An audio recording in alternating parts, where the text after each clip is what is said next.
Hello everyone, welcome to knowledge plus. इस video में हम लोग आज यानी 27 मई 2020 के करंट अफेयर को देखने जा रहे हैं, जो कि बेस्ड होगा डिफरेंट न्यूज़पेपर से। तो आइए शुरू करते हैं आज का वीडियो। सबसे पहला न्यूज़ यहाँ पे है कि PM reviews LAC stand of with NSA CDS and 3 services chips. तो प्राइम मिनिस्टर के द्वारा भी एक रिव्यू मीटिंग किया गया है। एलएसी मतलब लाइन ऑफ एक्चुअल कंट्रोल पे जो भी स्टैंड ऑफ चल रहा है अभी इंडिया और चाइना के बीच में, उसके रिगार्डिंग यहाँ पे एक मीटिंग किया गया है। तो एनएसए यानी कि जो अजीत डोभाल साहब हैं उनसे, और सीडीएस हमारे चीफ ऑफ डिफेंस स्टाफ जो बिपिन रावत हैं, और 3 सर्विस चीफ जो तीनों सर्विस को जो चीफ हैं, आर्मी के चीफ कौन है, नरावने, मुकुंद नरावने, और एयरफोर्स के चीफ हैं आरकेएस भदौरिया, और नेवी के चीफ है एडमिरल करमबीर सिंह। ठीक है, तो ये तीनों याद रखिए कि यहाँ पे हम लोग एनएसए के बारे में पढ़ लेते हैं। तो एनएसए अभी हमारे कंट्री कौन है, अजीत डोभाल आईपीएस हैं, और इनको जो है कैबिनेट स्तर का दर्जा दिया गया है, कैबिनेट मिनिस्टर के लेवल का प्रोटेक्शन दिया गया है, या फिर इनको कैबिनेट मंत्री का दर्जा दिया गया है। जितना कैबिनेट मंत्री का वैल्यू है उतना एनएसए का वैल्यू है, ऐसा बात बोला गया है।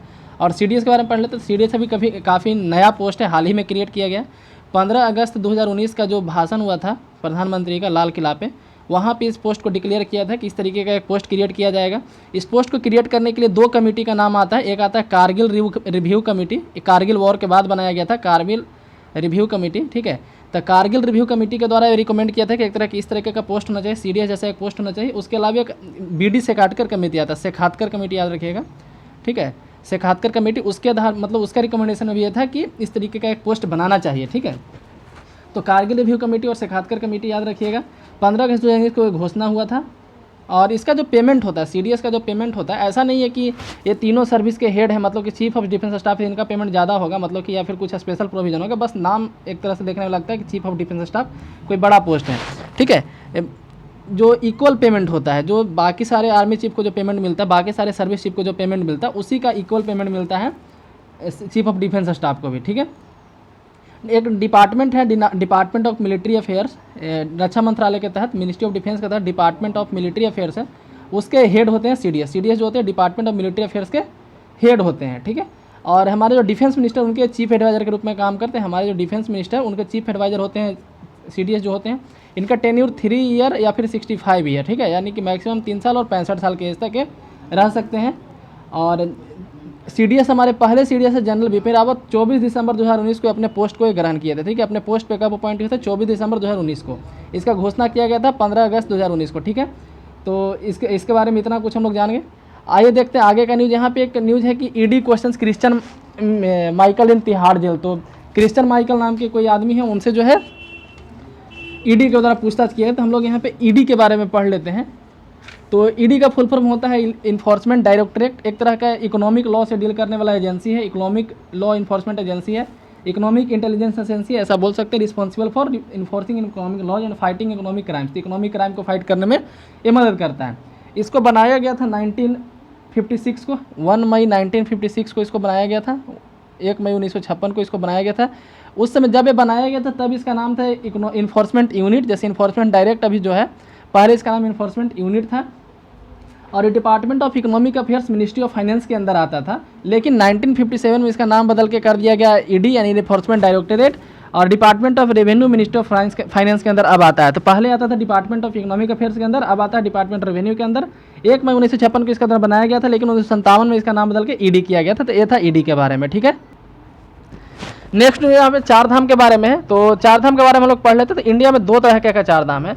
एक 4 धाम है जो जिसमें आता है केदारनाथ, साउथ में रामेश्वरम, यहाँ पे आता है पुरी, और यहाँ पे आता है द्वारिका। तो ये 4 धाम हो गया इंडिया लेवल पे। उसके अलावा उत्तराखंड में भी एक 4 धाम है, उसी का बात यहाँ पे किया जा रहा है। तो उसमें कौन कौन आता है, तो केदारनाथ, बद्रीनाथ, गंगोत्री और यमुनोत्री, ये मिलाकर छोटा 4 धाम बनते हैं। छोटा 4 धाम में कौन कौन आता है, केदारनाथ, बद्रीनाथ, गंगोत्री और यमुनोत्री। ठीक है, तो उत्तराखंड के 4 धाम यहाँ पे बताया गया कि milestone in building 4 Dham tunnel. तो 4 धाम को ज्वाइन करने के लिए एक टनल बनाया गया, उसी के बारे में न्यूज़ था। ठीक है, हम लोग याद रखेंगे 4 धाम के बारे में। यहाँ पे लोकस्ट अटैक के बारे में फिर से आज न्यूज़ में है। लोकस्ट अटैक काफ़ी पिछले दिन से न्यूज़ में है, काफ़ी भारी मात्रा में लोकस्ट अटैक हुआ है इंडिया पे, और काफ़ी दिन के बाद इतने मतलब कि हाई लेवल का अटैक हुआ है लोकस्ट के द्वारा। ठीक है, तो लोकस्ट होते क्या हैं, तो लोकस्ट जो है शॉर्ट हॉर्न्ड होते हैं, शॉर्ट हॉर्न्ड। ठीक है, इनका छोटा छोटा सींग होता है, ग्रासोपर, जो ग्रासोपर हम लोग नॉर्मली देखते हैं उसी तरह के होते हैं, लेकिन इन पे छोटा सा सींग होता है। ऐसा नहीं कि गाय भैंस जैसा बड़ा सींग होता है, छोटा सींग होता है, शॉर्ट हॉर्न्ड ग्रासोपर है। लोकस्ट में 3 तरह के होते हैं। Desert locust north Africa, middle east और इंडियन सब कॉन्टिनेंट वाले में पाए जाते हैं। इंडियन सब कॉन्टिनेंट में यानी कि पाकिस्तान, इंडिया, भूटान, नेपाल, श्रीलंका, इस वाले रीजन में, नॉर्थ अफ्रीका और मिडिल ईस्ट में पाए जाते हैं। एक होता है माइग्रेटरी लोकस्ट, जिसको रेड लोकस्ट के नाम से भी जाना जाता है। सॉरी, माइग्रेटरी लोकस्ट ये पाए जाते हैं एशिया, अफ्रीका, यूरोप वाले रीजन में, और रेड लोकस्ट जो है साउथ अफ्रीका में पाए जाते हैं। तो ये 3 तरह के लोकस्ट होते हैं, ठीक है। इंडिया में एक लोकस्ट वार्निंग ऑर्गेनाइजेशन है जो कि जोधपुर में सिचुएटेड है। इंडिया में एक लोकस्ट वार्निंग ऑर्गेनाइजेशन है जो कि जोधपुर में सिचुएटेड है। तो ये था लोकस्ट वार्निंग के बारे में। अभी न्यूज़ है कि दौसा जो कि राजस्थान का इलाका है, वहाँ पे एक ऑपरेशन लॉन्च किया गया है कोटापट्टी विलेज में, जहाँ पे इंसेक्ट जो है अराइव किए हैं अभी हाल, मतलब कि इंसेक्ट का अटैक वहाँ पे हुआ है। तो न्यूज़ में ये बताया गया था, ठीक है। नेक्स्ट न्यूज़ यहाँ पे कि आज जो है पंडित जवाहरलाल नेहरू का डेथ एनिवर्सरी है। 27 मई 1964 को इनका डेथ हुआ था और 14 नवंबर 1889 को इनका जन्म हुआ था। तो इनके बारे में याद रखिएगा, 1929 में एक लाहौर सेशन हुआ था। 1929 में एक लाहौर सेशन हुआ जहाँ पे पहली बार पूर्ण स्वराज का गोल रखा गया था कांग्रेस के द्वारा। कांग्रेस के द्वारा पहली बार पूर्ण स्वराज मतलब कंप्लीटली इंडिपेंडेंस का यूज़ किया गया था। उसके पहले डोमिनियन स्टेटस की मांग किया जा रहा था, उसके पहले डोमिनियन स्टेटस की मांग किया जाता था कांग्रेस के द्वारा। हालांकि बहुत सारे रिवोल्यूशनरी जो भी क्रांतिकारी संगठन थे पूर्ण स्वराज की मांग बहुत पहले से करते आ रहे, लेकिन कांग्रेस के द्वारा जो है पहली बार लाहौर सेशन हुआ था 1929 में, वहाँ पर इस मांग को किया गया था। और वहाँ पर डिसाइड किया गया था कि यदि नहीं मिलता है तो हम लोग 26 जनवरी 1930 को, है ना, 26 जनवरी 1930 को हम लोग आज़ादी दिवस मनाएंगे, हम लोग अपना झंडा हर जगह फहराएंगे, ठीक है। और उस दिन पूरे देश में झंडा फहराया गया था। और इसी दिन को कॉमेमोरेट करने के लिए, उस दिन तो आज़ादी मिली नहीं 26 जनवरी 1930 को, इस दिन को कॉमेमोरेट करने के लिए हम लोग संविधान को जानबूझ करके 2 महीना लेट, हमारा संविधान जो बनकर चालू हो गया था 26 नवंबर को ही, है ना, मतलब कि 26 नवंबर को ही बन के रेडी हो गया था, लेकिन हम लोग जानबूझ करके 26 जनवरी को संविधान को लागू किए इस दिन को वैल्यू को दिखाने के लिए, ठीक है।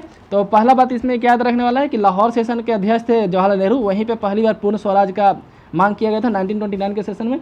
और इनका नाम एक जगह और आता है ऑब्जेक्टिव रिजोल्यूशन में। ऑब्जेक्टिव रिजोल्यूशन क्या है, तो जो हम लोग आजकल प्रियम्बल देखते हैं वही एक तरह का ऑब्जेक्टिव रिजोल्यूशन आपको बोल सकते हैं, ठीक है। मतलब कि संविधान सभा में एक रिजोल्यूशन लाया गया था कि इस संविधान सभा का उद्देश्य क्या है, जो संविधान हम लोग बनाएंगे उसका पर्पस क्या होगा। तो आज भी प्रियम्बल जो है वही वर्क करता है ना। तो बोल सकते हैं कि ऑब्जेक्टिव रेजोल्यूशन आगे चल के प्रियम्बल बन गया। तो ऑब्जेक्टिव रेजोल्यूशन जो है इन्हीं के द्वारा लाया गया था, जवाहरलाल नेहरू के द्वारा लाया गया था 13 दिसंबर 1946 को। 13 दिसंबर 1946 को जो है ऑब्जेक्टिव रेजोल्यूशन लाया गया था कंस्टिट्यूएंट असेंबली में। तो याद रखिएगा इनके द्वारा लाया गया था, मतलब वो प्रियम्बल का रॉ मटेरियल था, ऐसा आप बोल सकते हैं। तो आज इनका डेथ एनिवर्सरी है, 1964 में इनका डेथ हुआ था।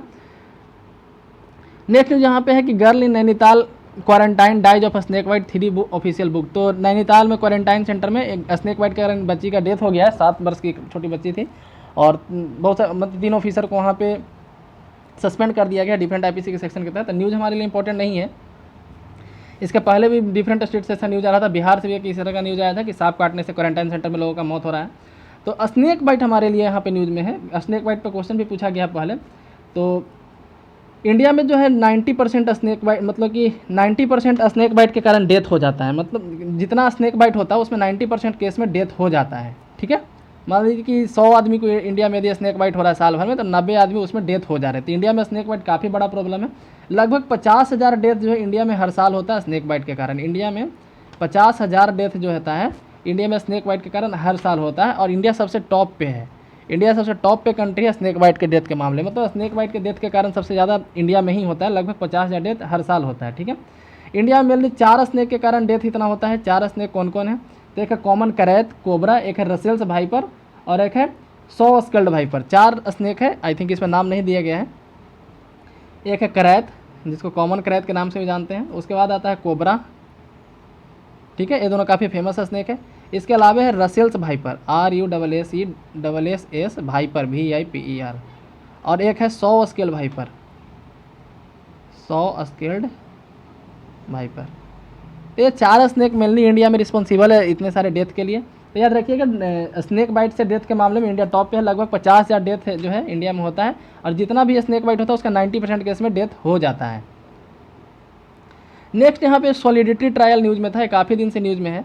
ये है क्या आखिर में, तो एक ट्रायल किया जा रहा है एक मेडिसिन का, मतलब कि एक मेडिसिन का ट्रायल किया जा रहा है कोविड-19 के लिए, जिसमें सॉलिडिटी ट्रायल कहने के बाद इसमें कई देश पार्टिसिपेट कर रहे हैं कि हमारे यहाँ के जनता पे आप ट्राई कीजिए। जैसे जब पब्लिक पे ट्रायल होता है तो कई देश इससे रिस्क लेना ही काफ़ी रिस्की होता है ट्रायल जो होता है, क्योंकि अभी किसी को पता नहीं है कि दवाई जो है आदमी पे सेट करेगा या नहीं करेगा, तो उससे डेथ भी हो सकता है। तो बहुत सारे गवर्नमेंट जो है इसके लिए अपने मतलब कि अलाउ नहीं करती है कि आप हमारे पब्लिक पे इस तरह का ट्राई कर सकते हैं। लेकिन इस केस में ऐसा नहीं देखने को मिला, मतलब बहुत सारे कंट्री अपने आप आके ज्वाइन कर रहे हैं कि हमारे जनता पे भी आप ट्राई कीजिए। तो इसका नाम रखा गया सॉलिडेरिटी ट्रायल। एक इंटरनेशनल इनिशिएटिव है जो कि लॉन्च किया गया WHO के द्वारा, जिसमें भी कई पार्टनर है। कोविड-19 का दवाई का यहाँ पे खोजा जा रहा है। तो इसमें मेनली 4 ड्रग का देखा गया था। It was originally suppose to look at 4 drug, 4 drug या फिर उसके कॉम्बिनेशन पे देखा जाना था कि फायदा करता है कि नहीं। जैसे एक रेमडेसिविर था, एक हाइड्रोक्सीक्लोरोक्विन, एक रिटोनाविर और लोपिनाविर, इस तरीके का कॉम्बिनेशन था। ठीक है, तो अब जो है HCQ को इस ट्रायल से हटाने के बारे में सोचा जा रहा है। जैसे कल न्यूज़ आया था WHO के द्वारा कि HCQ को ज़्यादा फायदा नहीं हो रहा। ठीक है, तो इसके बाद हम लोग देखते हैं कि WHO के द्वारा by enrolling patient in multiple countries, काफ़ी सारे कंट्री से ऐसा रिस्पॉन्स है। आगे हम लोग देखेंगे। The solidarity trial aims to rapidly discover whether any of the drug slow disease progression और इम्प्रूव। तो मतलब कि काफ़ी सारे पेशेंट के द्वारा इनरोलमेंट है। इसके लिए इनरोल करना है एक वेबसाइट पर जा करके कि हाँ आप हम पे ट्राई कर सकते हैं। तो बहुत सारे यंग पीपल और बहुत सारे यहाँ तक कि ओल्ड एज पीपल भी इस पर ट्राई मतलब कि इनरोल किए हैं कि आप हम पे आके दवाई का ट्राई कर सकते हैं। बहुत सारे हेल्दी पीपल भी किए हैं। ठीक है, तो इसमें देखा जाना है कि डिजीज जो है मतलब स्लो होता है नहीं, या फिर कम्प्लीटली इंप्रूव कुछ होता है या नहीं। Other drugs can be best, तो और भी दूसरे मतलब 4 हम लोग ड्रग्स, उसके अलावा भी दूसरा ड्रग्स को ऐड किया जा सकता है। Over 400 hospital in 35 countries are actively recruiting patient. तो लगभग 400 हॉस्पिटल और 35 कंट्री में पेशेंट को रिक्रूट किया जा रहा है 17 देश से। ठीक है, पेशेंट जो आ रहे हैं 17 देश से आ रहे हैं, लेकिन जो ट्रायल होगा 35 कंट्री में होगा, इस तरीके से बताया गया। Overall over 100 countries have joined और एक्सप्रेस। तो 100 कंट्रीज अभी तक या तो ज्वाइन कर लिए या फिर ज्वाइन करने के बारे में सोच रहे हैं। ठीक है, मतलब 100 कंट्री जो है ज्वाइन करने के बारे में सोच रहे हैं, इंटरेस्टेड हैं। और 60 जो है WHO is actively supporting 60 of them, जिसमें से 60 को WHO का सपोर्ट मिल रहा है। इंडिया भी उस कंट्री में से एक है। इंडिया में भी सॉलिडेरिटी ट्रायल है। ठीक है, यहाँ 4 हॉस्पिटल इन जोधपुर, अहमदाबाद, चेन्नई और भोपाल, वहाँ पे रिसीव इस तरह का रेगुलेटरी अप्रूवल रिसीव हुआ है। और भी कई स्टेट में डिफरेंट हॉस्पिटल में चालू किया जाएगा। In all patient in 20-35 hospital in the country will be part of the trial.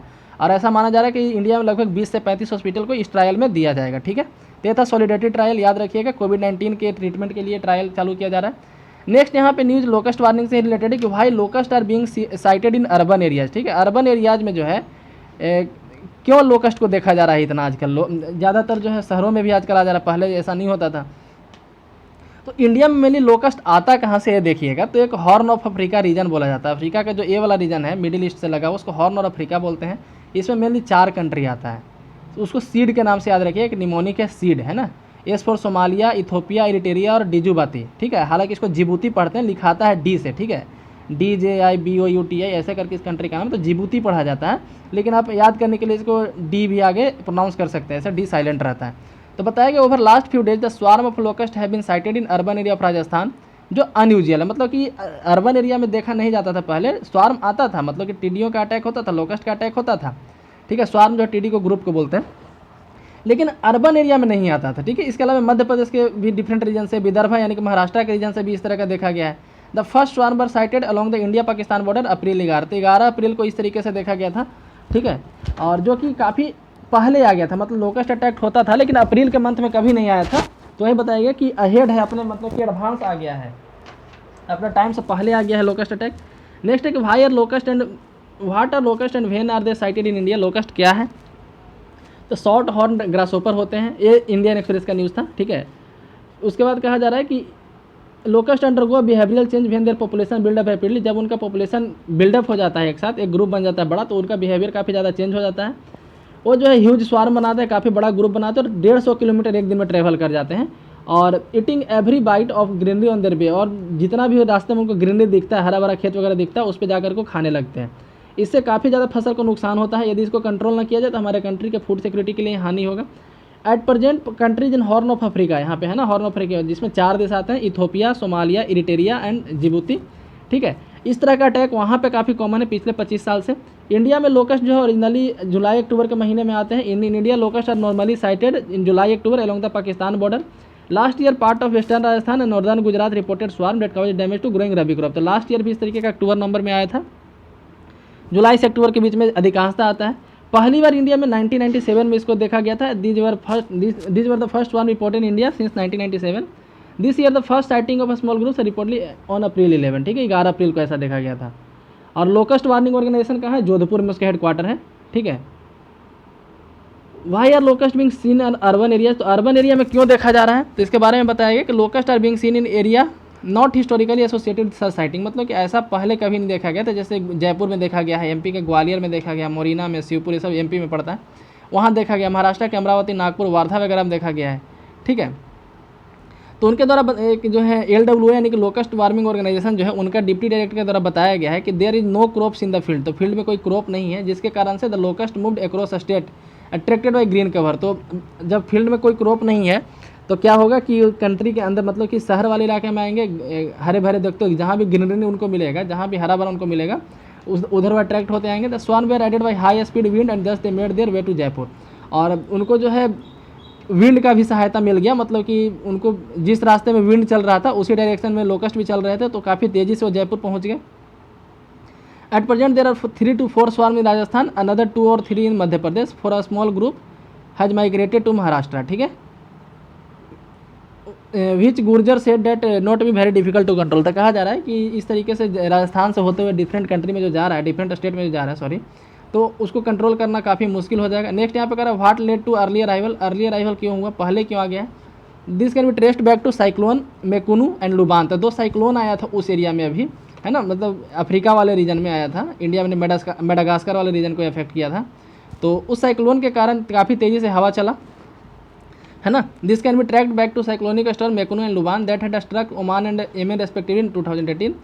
This turn the large desert tract into lakes. तो इससे क्या हो गया कि जो डेजर्ट थे, है ना, जैसे वो नॉर्थ ईस्ट जो भी अफ्रीका का जो नॉर्थ वाला इलाका है वो वहाँ पे सहारा डेजर्ट है और भी कई तरह का डेजर्ट है, तो उससे क्या हो डेजर्ट इलाका लेक में बदल गया। Facilitating locust breeding that continued through 2019।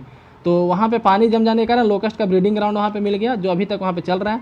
Swarm attacking crops in east Africa reach the peak population from November and built up in southern Iran and Pakistan since. तो वहाँ से फिर पाकिस्तान, ईरान और पाकिस्तान के रास्ते होते हुए इंडिया तक पहुँच गया 2020 में। ठीक है, यानी कि हैवी रेन जो ईस्ट अफ्रीका में हुआ था उसको हम लोग यहाँ पे मान सकते हैं वही रीजन लोकस्ट अटैक है। What can involve crops in India, India में क्रॉप्स का क्या प्रॉब्लम होगा। That present chances of crop damage are low, क्योंकि अभी फार्मर कोई क्रॉप लगाया ही नहीं, अभी खेतों में लगभग कोई फसल है ही नहीं। ठीक है, क्योंकि रबी क्रॉप पहले काट लिया गया है। Orange flower in Maharashtra has expressed concern but Gurjar said the swarm in Maharashtra would easy to control. तो कह रहा है कि ऑरेंज फ्लावर जो महाराष्ट्र में है उस पर कुछ दिक्कत हो सकता है, महाराष्ट्र में फूल का खेती होता है, लेकिन स्वार्म जो है महाराष्ट्र में स्वार्म का कंट्रोल हो जाएगा, ऐसा इनका कहना है। The bigger problem in once the present swarm breed. तो बिगर प्रॉब्लम कब होगा, जब जो यहाँ पे स्वार्म अभी आ चुका है वो जब ब्रीड करेगा, ठीक है, तब जाकर बड़ा प्रॉब्लम है, क्योंकि हम लोग खरीफ को अभी रोपने वाले हैं।